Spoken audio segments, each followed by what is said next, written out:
Hello, and welcome to this overview of the acute coronary syndrome care map that is scheduled to be published on the Shared Health website for August 13th, 2024. So this is the actual care map itself. There hasn't been too many dramatic changes, but there are some subtle ones that we definitely need to go over. For the most part, the algorithm hasn't drastically changed. The indications are pretty much the same. So known or suspected acute coronary syndrome, including STEMI, non-STEMI, and possibly unstable angina. So one addition to this care map is with Appendix B, it has the actual definitions of acute coronary syndrome. So for this one, it talks about in the purposes protocol, ST elevation myocardial infarction, or a STEMI, is defined as symptoms suspicious for ACS, which is listed in Appendix C. With diagnostic ST segment elevation, a new left bundle branch block, or changes to a pre-existing left bundle branch block, or pace rhythm on pre-hospital ECGs. STEMI is a medical emergency with a high mortality rate when treatment is delayed. So prompt identification by paramedics is paramount to ensure the patient is transported to the correct destination for emergent revascularization therapy. So as it says here with Appendix C, there's some signs and symptoms that would make us think our patient's probably having some kind of ACS going on. So again, just general examples. So chest discomfort, pain, pressure, heaviness, arm or jaw pain, shortness of breath, nausea, vomiting. And like it says here, not due to a GI condition. So that could also include that they've been taking Tums or something for their stomach and none of that's working as well. So that could be suspicious. Sweating, not due to weather or exercise. So basically your signs symptoms of shock. Palpitations or pre-syncope, syncopal episodes, dizziness, lightheadedness, anxiety, feeling of impending doom. So they feel like they're going to die. And acute mental status is changed in the elderly. But that could also be for all ages, just because if the MI is causing poor perfusion, they might be hypotensive, things like that. So these are just some symptoms to consider. Going back to the definitions, though, it talks about a non-ST myocardial infarction, so and STEMI. So this is defined as symptoms suspicious for ACS, but with ST segment depression or deep T-wave inversion on prehospital ECG. So if we do see inverted or deep T waves, it's not something we're like, well, it's not ST elevation, we're not worried about it, because this could mean they're having a non-STEMI. So we still have to have concerns if there's abnormal T waves, not just elevated T waves. Occasionally, there's no ECG abnormalities, and there are usually no Q waves. Some myocardial cell death or an infarction occurs during causing an eventual rise in cardiac biomarkers. That's why we yearly need to take these patients to the hospital to get them checked, even if we don't see anything on the 12 lead.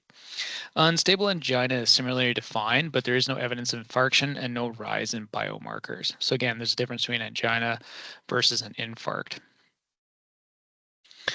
And NSTEMI and unstable angina are indistinguishable without cardiac biomarkers. So they're often referred together as non-ST elevation acute coronary syndrome. So pre-hospital differentiation may not be possible, but identification of a patient at risk for either is important as these are time-sensitive conditions. Again, time is hard. So a lot of these times we need to get them to St. Boniface Cath Lab. The big thing is, again, we may not be able to diagnose in the field, so recognizing that signs, symptoms, possibility our patient's having an MI, and getting to the appropriate facility is a big thing here. Because it says here that you may not see any changes, but you need those cardiac biomarkers. This is why we should not be clearing patients in the field because their 12 lead looks okay. If we have someone that's got a lot of symptoms suspicious of ACS and you look at your 12 lead, you do your 15 lead and there's nothing noted, it doesn't say STEMI or anything anywhere, that doesn't mean your patient's okay. We can't tell patients, oh, you're not having a heart attack, your 12 lead looks okay. Because again, it may not show anything. So it's very important that we take these patients to the hospital if we're highly suspicious of this, because we need those labs at the hospital to confirm or not if it's a MI. So indications to use this care map. So again, like we said, things that make us think they might be having a heart attack. And if they're not, we're not going to access this care map. So really, there's no applicable contraindications. So the first step here is if we suspect our patient is having a heart attack, we want to give them ASA. And there's a little bit of a difference here now is that we're going to give them our own. So even if they're taking ASA, which 911 dispatch MTCC will tell them to take ASA if they have it in their home. If they've taken it already before we get there, we're still going to give them ours to make sure it's taken properly, to make sure that they've actually ingested it, they didn't throw up after, things like that. So when it comes to ASA, the reason we give this medication, this is a medication that inhibits platelet aggregation, and it can be used preventively. So your patient may already be taking it daily, or it can be used to prevent MIs from getting, or clots from getting bigger. So with that, we want to make sure we give them aspirin. So even if they're taking their one daily, doesn't matter, we give them ours as well. So with that indications, again, for ASA here, it's just we're going to give it if known or suspected ACS. And contraindications would be any active bleeding that cannot be controlled, because again, this might create more bleeding because it prevents clotting. If they're actually allergic to it, like most medications, or if they have known ASA-induced asthma. ASA can cause asthma attacks by leading to a decrease in levels of prostaglandin E, which is an anti-inflammatory prostaglandin, and it can also cause an increase in the synthesis of leukotrienes. And this can help increase inflammation in the lungs. So this is why it can maybe trigger patients to have asthma attacks. So with that, we don't want to give them ASA. And you'd have to ask this. This isn't something we're going to figure out in the field. So dosing is pretty straightforward, like kind of talked about already. That hasn't changed. So you're going to give, for 17 years and older, it's 160 milligrams. So make sure that they chew it orally. So that way it gets absorbed in the mucous membranes and gets absorbed a lot faster, as it says in the notes here. So we give them ESA, and then we perform an ECG, and we repeat them as needed. So ideally, we want to get our 12 lead / 15 lead done within the first 10 minutes of arrival of the patient, because again, we've got a time limit to get to St. Boniface Cath Lab, or just in general, just they're having heart pain. So we're worried about their heart dying. So we want to try and get our 12 or 15 lead done as soon as possible. So sometimes with that, in early ACS, ECG findings are subtle and dynamic. So it may not appear, ST elevation may not appear right away, like I mentioned before. Your first 12 lead may not be diagnostic. So repeat 12 leads are indicated if needed. So just a quick review here, 12 lead placements. So you can see in the picture here that it's got all the different locations there. So big things when we place our 12 leads, we want to make sure we're doing proper skin prep. We want to make sure we shave the chest, we dry them off if they're very diaphoretic. We want to make sure that we're making good contact with the skin. So we're not using old electrodes that have been sitting in the truck for the last month open to air, because that electroconducting gel will dry out. So we want to make sure we're using new electrodes. And another big thing as well as per Zoll is that we want to make sure we're using those intercostal spaces, not putting over top the ribs, because just the fact that if you're using old leads with dried out electroconducting gel, you're putting them all over top of bone, that can all cause intrathoracic impedance, which will reduce the ability of your 12 lead and or 3 lead to read properly. So we want to make sure we have that proper lead placement. We want to make sure we're using new leads and we're prepping the skin appropriately, because if it's just floating around on a bed of chest hair, it may not work properly, because again, that's when you start getting lead faults where the Zoll's trying to read it and it may not work completely. So when we're looking at this as someone's heart, we want to make sure we're getting everything set up for success here. We're not going to be failing on it. One thing that does come up is that if we do a 12 lead and it says that the patient's totally fine, but they're completely looking like an ACS patient, we may want to do a 15 lead. So a lot of people aren't familiar with this, so we're just going to review this again here. So when we do a 15 lead, we kind of leave the left side of the chest alone for the most part, but basically what we're going to do is we're going to take V4, and we're going to take lead V4 and just mirror it onto the right side. So that'll be the 5th intercostal space, mid-clavicular line. When you move these leads around to do a 15 lead, always use new electrodes. Don't just pull one off their skin and then place it somewhere else. We always want to use fresh ones, because again, that'll improve the reading that you get from the monitor. So again, V4 just moves to the right side of the chest, so 5th intercostal space, mid-clavicular line. And when you print out your 12 lead, it doesn't know if you're doing a 12 lead or a 15 lead. So when you do your 15 lead, you have to make sure you label V4 as V4R, showing that you've moved that lead to the right position. On the back of your patient, you're going to take V6 and V5.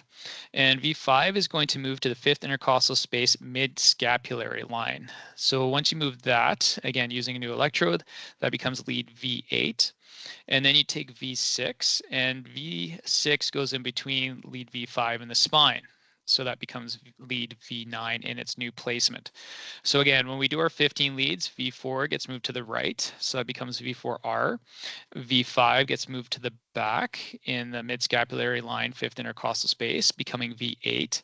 And V6 goes in between V5 and the spine, and then that becomes lead V9. And again, the Zoll does not know we're doing a 15 lead, so it'll print it out like a regular 12 lead, so you will have to relabel your printout. So, and I usually recommend writing 15 lead over the top, so you know which ones are your 12 leads, which ones are your 15 leads, especially if we need to send them to the cardiologist.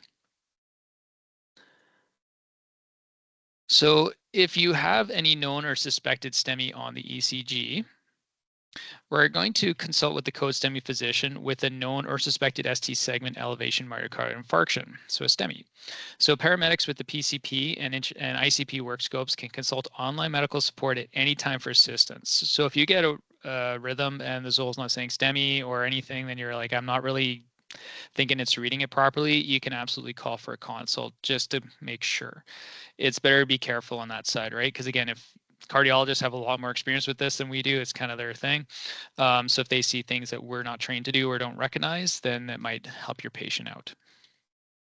So with that, in the guidelines here, so paramedics with the PCP work scope and above must contact the STEMI MD if the Zoll X-Series monitor automated interpretation indicates STEMI. So you can see on the picture here, this hasn't really drastically changed from the previous care map.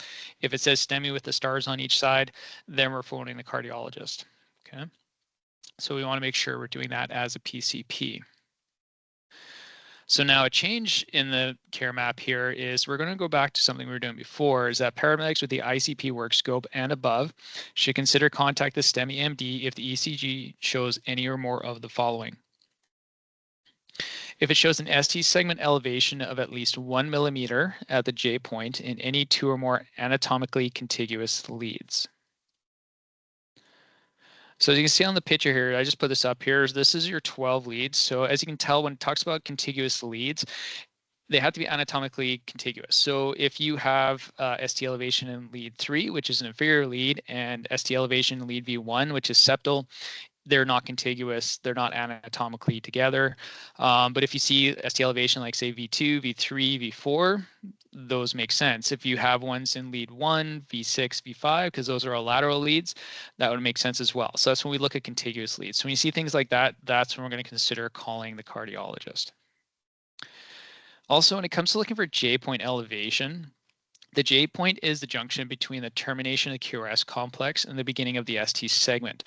The J, or the junction point, is in the ECG is the point where the QRS complex joins the ST segment. So as you can see in this picture here, it's right where the S wave comes back up to the isometric line, becoming the ST segment. So when we look at different J point elevations, so it's how high up it is from the isoelectric line. So you can see in the first example there, it's got an elevation of 2.2. It's about 2 and a bit boxes higher than the isometric line versus the other one that's got the J point elevation of 1.5 millimeters, which is about 1.5 boxes from that isometric line. So some other examples in actual 12 leads here. So STEMI, as demonstrated on EKG, we got ST elevation in a lot of leads here. So we got leads 1, AVL, and V2, 3, 4, 5, 6. So this is quite the massive STEMI. So this would, as you can tell, you can look at the J point, it's very raised from the isometric line and multiple contiguous leads. So obviously this would definitely warrant a phone call. Another example here, so we have hyperacute T waves in 2, 3, and AVF. So that's all your inferior leads there. And again, contiguous leads. And you got some early ST elevation and lost your R waves in 2, 3, and AVF as well. So with that, you're going to see that would definitely warrant a phone call. This one's kind of pronounced as well. So, and the other one as well, you can see reciprocal changes in AVL and lead 1. So we get ST elevation in one part of the heart, you may see ST depression, and that's something else can point to us that it's an actual STEMI. So when we're looking for that J point elevation, when we're going to consult, so we're looking for ST segment elevation at the J point of leads V2 and V3 of at least 2 millimeters in males over age 40, at least 2.5 millimeters in male under the age of 40, or at least 1.5 millimeters in all adult females. So when we're using the Zoll as ICPs, ACPs, we can look at this ourselves, but as PCPs, this is kind of what our Zoll looks for as well when we do a 12 lead. So that is why it's very important when you get into your Zoll that you go into your patient info, you click on the little clipboard and put your patient info in before we take our 12 lead. Because as this picture shows here, this is what the Zoll looks looks at. So it determines everybody's a 45-year-old male until proven otherwise. So if we're looking at that J point elevation is different for different genders, different ages, we need to make sure we put those demographics in. Just put the age and the sex in. We don't need to put their names and stuff, so we don't have to worry about FIA breaches if we accidentally text the EKG to the wrong person. But we want to make sure that it's looking for the right level of ST elevation, because again, it looks for higher in males versus females.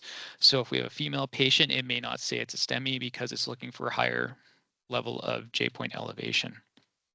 So very important that you do this first. So another thing we can look at here is if we have a new or suspected new left bundle branch block.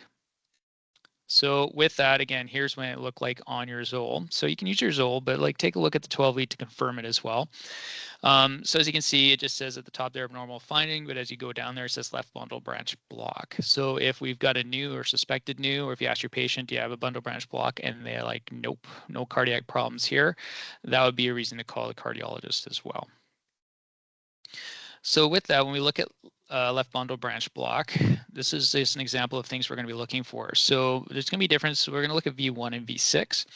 So our QRS duration is going to be wide. So we're going to have a wider QRS. It's going to be greater than 120 milliseconds. We're going to have a dominant S wave in V1, as you can see in the picture here. So it's very deep. You're going to have a broad monophasic R wave in lateral leads. So 1 AVL in V5 through 6.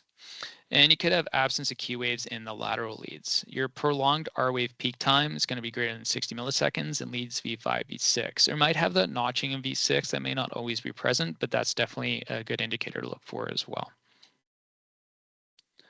So as you can see on this 12 lead here, this is a left bundle branch block pattern with a wide downward QRS complex in V1 and broad notched R waves in the lateral leads. So 1 AVL, V5, V6. So this would be an indicator of a left bundle branch block. Again, even if the Zoll tells you, still look at the 12 lead to confirm it. It's good to actually double check these things ourselves. Another example here, so we have a wide and downgoing QRS complex in V1 and a notch and upgoing QRS complex in V6. So a new addition to this care map as well is paramedics with the advanced work scope must consult the STEMI physician if any ECG with a left bundle branch block or paced rhythm shows any one or more of the following. And this is an appendix D in the care map. So it talks about concordant ST elevation, concordant ST elevation, ST depression, sorry, and STS discordance. So with that, we're going to look at concordant ST elevation. So concordant ST segment changes mean that the QRS segment amplitude and the ST segment deviation both point in the same direction. So for example, concordant ST segment changes include ST segment elevation with a positive QRS amplitude. So ST segment depression with a negative QRS amplitude. So they go in the same direction as demonstrated by the picture that's in the care map here. So like I said, you can have concordant ST depression. So ST segment depression with a negative QRS amplitude. And then we have STS discordance. So this is defined by greater than 25% of the depth of the preceding S wave. So as it says in the appendix here, a ratio of ST segment elevation at the J point S wave amplitude greater than 0.25 or 25%, and any lead that has at least 1 millimeter of ST segment elevation. So it has a little formula at the bottom there. So as you can see, it says ST to S ratio. So you take 3.2 divided by -10, and you get 0.32. So that is greater than 0.25, which is greater than 25%. So that's a positive finding. Another example here is we have a EKG wave where they have ST elevation of 3 millimeters, and S wave that is -10 millimeters. And so we do the 3 divided by -10, and so you get -0.3, which is again greater than 0.25. So that is a positive finding. And that's how we figure that out. So we do all this EKG reading, and if the answer is no, we're not seeing any of this, we're going to start transporting to the closest emergency department. But we always want to make sure we do repeat ECGs, because while we're doing transport, again, depending on the stability of the patient, but if we're looking at like a 45-minute transport to the closest ER, we want to do repeats, because again, it may take time, it may take hours before we actually see that ST elevation or those changes on the monitor. So we want to make sure we're doing repeat 12 leads, 15 leads. It's recommended to do one every 10 to 15 minutes, but again, we have to pull over, you have to stop the truck to do these. So it may not be beneficial to stop that often, so that'll be kind of at your discretion, but we should try to do multiples just to see if there's any changes, even just for patient trending. And then while we're driving, we can consider nitrates and opioids. So for nitrates, we have nitroglycerin, M21. So indications for using nitroglycerin, chest pain or discomfort consistent with or suspicious for myocardial ischemia, or if there are pulmonary edema. So someone having an MI could actually have both of these. So contraindications, so hypotension, and it says less than 90, but we also have to keep relative to the patient. So if they know what their normal blood pressure is, if it's supposed to be like 150, 160 is their normal systolic, and they're at 100, that's kind of concerning. That's hypotensive for them. So we have to keep it relevant to the patient as well. If they've used any of the following within the last 24 hours, if they've used Viagra, Cialis, Levitra, we used to have different timelines. Now it's 24 hours across the board because these are all vasodilators as well as nitroglycerin. So we put them all together, can cause a drop in blood pressure. If they have increased intracranial pressure, we don't want to use nitro because with ICP, nitro is actually proven to show a significant increase when blood pressure is decreased to drop their blood pressure. So the results really suggest that intravenous nitroglycerin cause an increase in intracranial pressure and decrease intracranial compliance. So basically what we're looking at is that if we're giving nitroglycerin with some of the increase in intracranial pressure, it's just going to make it worse, long story short. So something to keep in mind there. And obviously if they're hypersensitive to it, if they're like, oh yeah, every time I get it, I pass out, we're not going to give it to them. So we're going to use in caution if any of the following are suspected. So it used to be RVI used to be a contraindication. Now it's use with caution. So again, if you've got an IV line in place and their blood pressure is really, really solid and the patient takes nitro regularly and they don't have an issue with it, then we may not be as concerned about if it's an RVI. But we definitely want to be cautious of that because giving nitro to someone with an RVI can cause hypotension. So we want to be cautious with that. We may want to use in caution with a patient with bradycardia or tachycardia, because again, if their heart rate's going like 180 or if it's going 30, their chest pain could be just straightly poor perfusion based on the rhythm. And also if we have that drop in blood pressure, if their heart rate's going ridiculously fast, it's not really getting a lot of good preload. Same thing with it's too slow. So giving nitro may bottom out their blood pressure because it's rate induced. If they're volume depleted, that's not going to work for them. So if they're dehydrated, we're not going to give that. They're probably going to be hypotensive as well. If they have aortic or mitral stenosis, we don't want to give it because this decreases left ventricular preload and afterload. If they have hypertrophic cardiomyopathy with left ventricular outflow obstruction, because again, nitro prevents that, causes a decrease in left ventricular filling, and constrictive pericarditis or pericardial tamponade.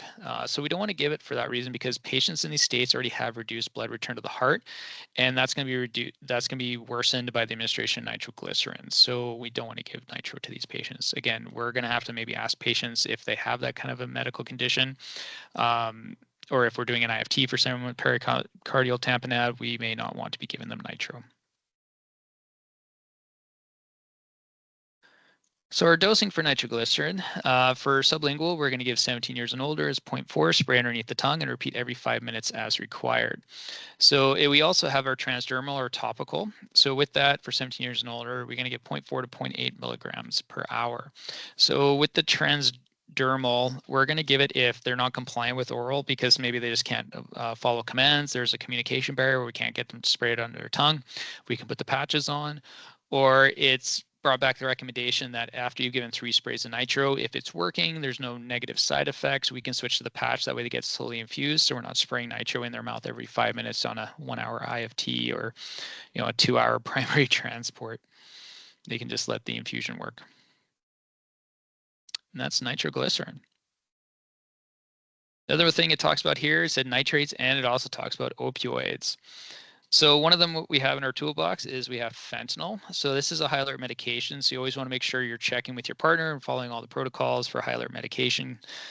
Make sure you check your doses, make sure you're referring to your care maps to make sure we give the correct medication, because if used improperly, this medication is potentially dangerous. So indications to use this, again, it's just we're going to use it if there's any moderate or extreme pain, and we're just going to use it for pain control to make sure they have safe and comfortable transport. So contraindications to this. So if they're allergic to it, they've already got decreased LOC, they've got a significant head injury, they're already intoxicated on drugs or alcohol. If they're hypoventilating or they have respiratory failure, because fentanyl may depress respiratory drive, and if they're already hypotensive or in shock.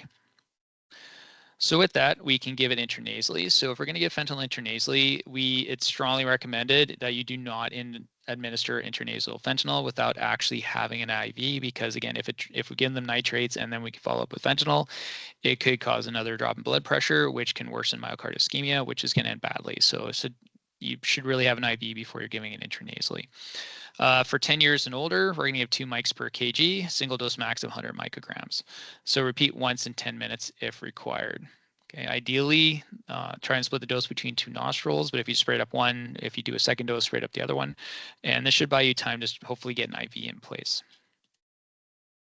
So for intramuscular, for 10 years and up, it's 2 mic per kg, single dose max of 100, max hourly dose 200 micrograms, and repeat every 30 to 60 minutes as required. Because again, it's intramuscular, so absorption rates are going to be variable based on your patient and perfusion. So that's why we have a bit of a longer time for repeat dosages on this one. So IV or IO. So for 10 years and up, it's 0.5 to 1 mic per kg. So single dose max of 100 micrograms and max hourly dose is 200 micrograms. So then you can repeat this every 15 to 30 minutes as required. We may want to consider smaller doses and slower admin in patients, in our geriatric patients, due to increased effect on the central nervous system, cardiovascular, and respiratory system. So maybe start off with the lower end of so do 0.5 instead of the 1 off the first dose, see how well they respond to it. And like any IV medication, we should not be rapidly pushing it. It should be given over a minute or two. That's pretty much standard for IV meds outside of cardiac arrest.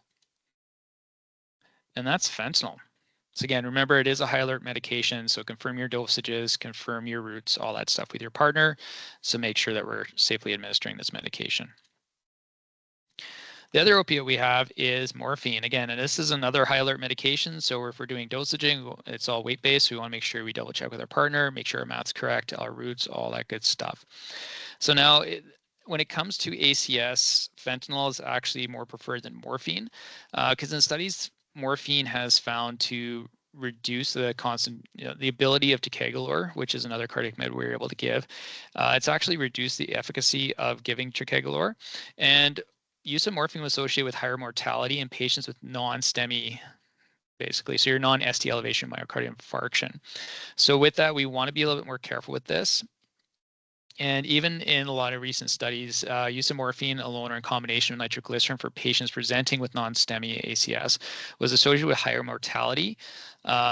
So with that, morphine is kind of starting to go out of favor with using for ACS patients. Fentanyl is actually the preferred medication.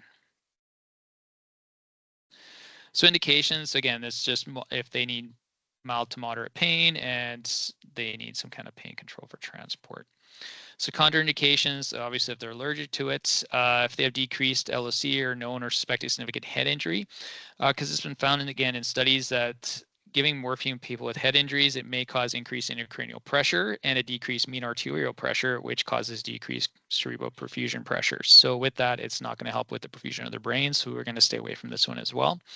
If they're already intoxicated, we don't give it. Hypoventilation or respiratory failure, similar to like we talked about with fentanyl.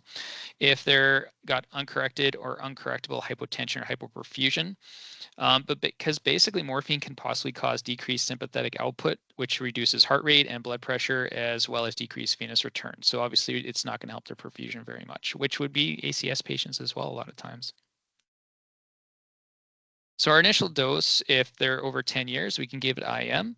It's 0.1 milligrams per kilogram, max at 10 milligrams per dose. You can repeat it every 30 minutes to a max of 20 milligrams per hour. For intravenous intraosseous, it's 0.1 milligrams per kilogram to a max of 10 milligrams dose, and we can repeat every 15 minutes as needed to a max of 20 milligrams per hour.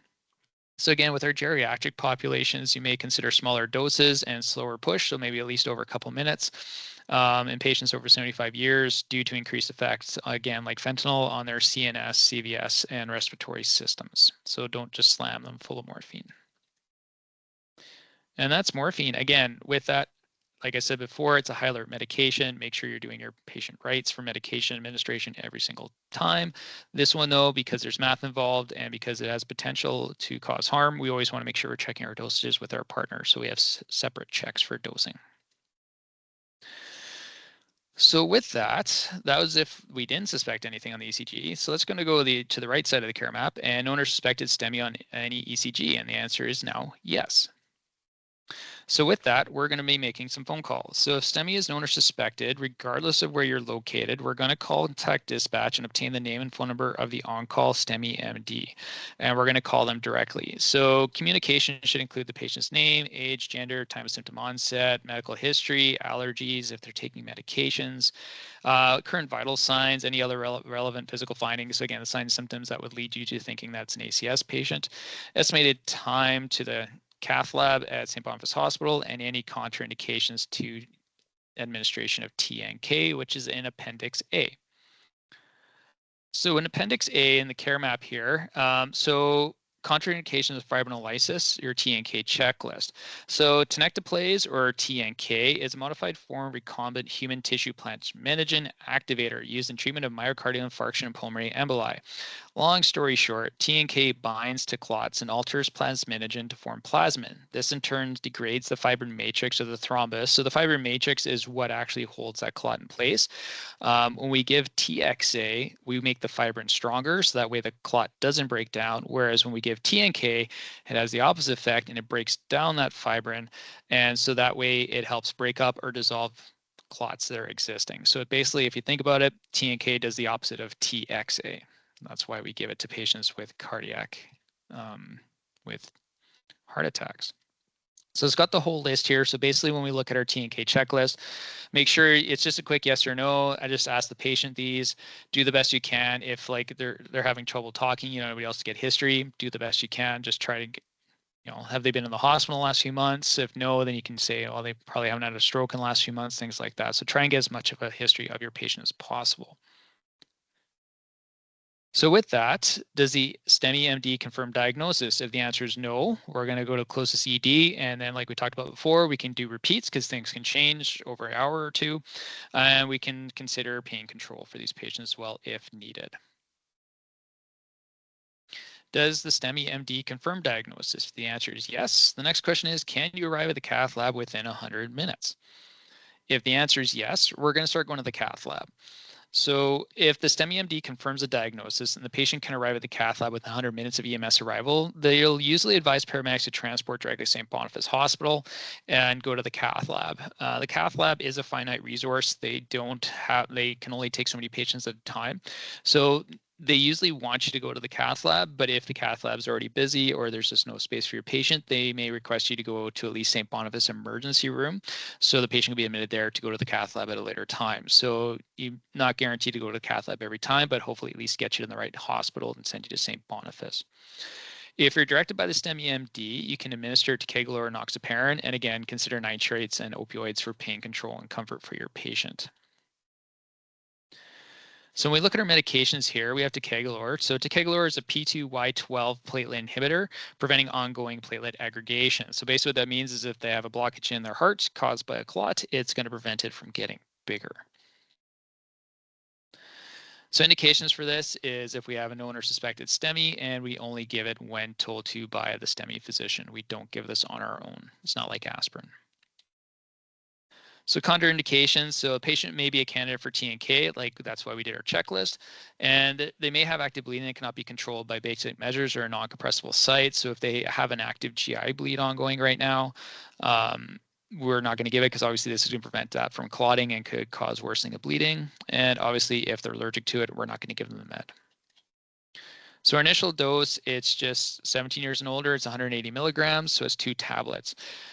Do not chew these tablets. We chew up the ASA when we give it to our patients, so they chew it up. For the 2 tabs here, they actually have to swallow it. That's why we have bottles of water in the truck, so that way they can just take the 2 tabs, put them in their mouth, and they swallow it.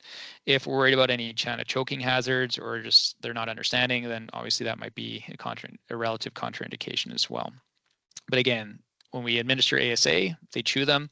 When we administer ticagrelor, they swallow them. Don't have them chew this. and that's ticagrelor. The other medication you might get told to give by the cardiologist is enoxaparin. So enoxaparin is a low molecular weight heparin. It is used to make thrombin unable to convert fibrinogen to fibrin and form a clot, preventing ongoing clot creation, basically. So this is just going to slow down the actual clotting factors. So with that, again, the indications are if we're considering that they're having a STEMI or possible STEMI, and the cardiologist tells us to give this medication. We only give it after the code STEMI physician or online medical tells us to. So contraindications, if they're a candidate for fibrinolysis, we're going to go that route instead. If they have a hypersensitivity to enoxaparin, if the patient is known to be an anticoagulant and has taken it that day, so if they're already taking heparin or warfarin or something at home, that's definitely important to know. Again, same as before, if they have active bleeding at a non-compressible site, so again, that active GI bleed, this is obviously puts them at risk to make it worse. If they have a history of heparin-induced thrombocytopenia within the past 100 days. So when it comes to HIT, there's two different types. So type 1 HIT, also known as heparin-associated thrombocytopenia, is a non-immune mediated reaction. So type 1 HIT is much more common than type 2 and can occur as early as after 1 day of therapy. So it's a mild reaction. It's not really associated with any complications, and basically it causes a drop in platelet counts, but usually they'll normalize after a little while. Whereas type 2 HIT is an immune antibody mediated reaction because it takes time for the antibodies to form. This reaction usually occurs after 5 to 14 days of receiving heparin. So that's why it asks about the past 100 days. If a patient has been exposed to heparin within the last 100 days, antibodies may remain in the system, causing this reaction to manifest as soon as day 1 of re-exposure to heparin. So it's a very serious reaction that causes a hypercoagulable state and can lead to life-threatening complications. So this is why it's important that we know this, because again, 100 days is quite some time, and they're still at risk for having a return episode of this issue if we give them enoxaparin within that 100 days.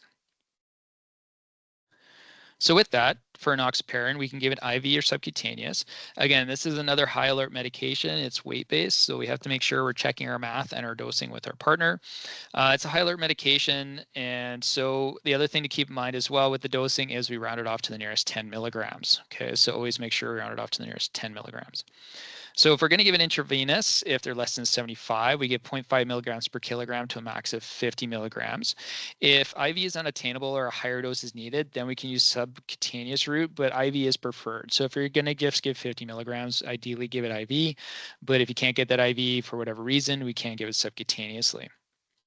So for subcutaneous, if they're less than 75, it's 1 milligram per kilogram to a max of 100. So like I was saying with that higher dose. So if the cardiologist wants you to give 80 milligrams to your patients less than 75, obviously we can't give it IV. So we're going to give that sub-Q because you can give a higher dose sub-Q. Also, if your patient's more than 75, it's 0.75 milligrams per kilogram to a max of 75 milligrams. So now the thing is with that is we have to give it sub-Q with patients greater than 75 because the risk of them hemorrhaging from this medication, if we give it IV, it goes up. So that's where we're just going to stick to subcutaneous for these reasons. The best place so we're going to use our subcutaneous needles for these, and ideally we want to inject these into the abdomen. That is the point of choice for injection of this medication. And that's enoxaparin.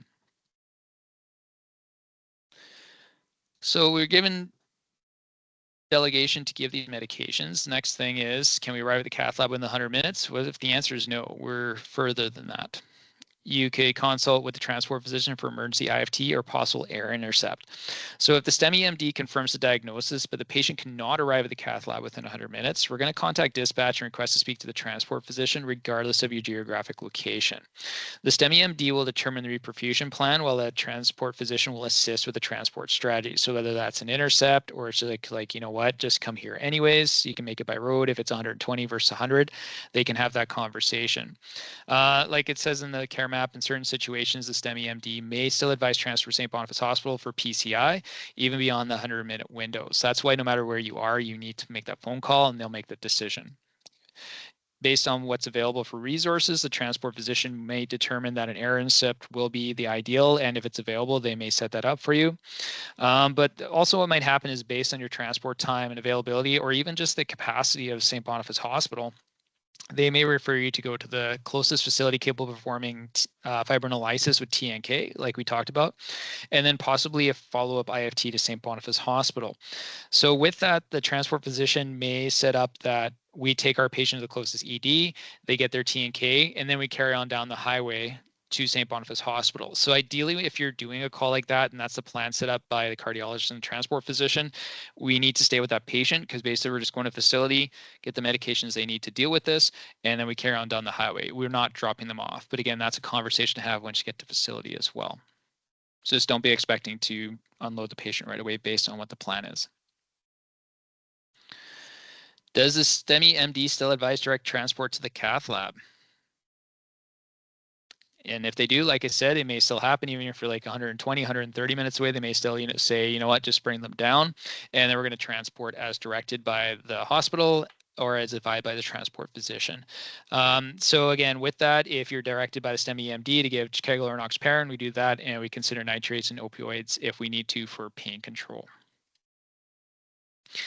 If they don't advise you to go to St. Boniface Hospital or to the cath lab, we're just going to go to the closest ED, or as advised by the transport physician. If they tell you to go to the closest ED, we go there. And we do not administer Decaglar or enoxaparin, again, unless it's delegated by the STEMI MDs. So if they say, no, we don't want you to go to the cath lab, just go to the closest facility for TNK. We don't give those meds unless they tell us to.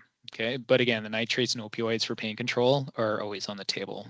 That's a decision you can make for yourself based on your patient assessment. And that is the updates to acute coronary syndrome, E04, coming out this August. Thank you very much.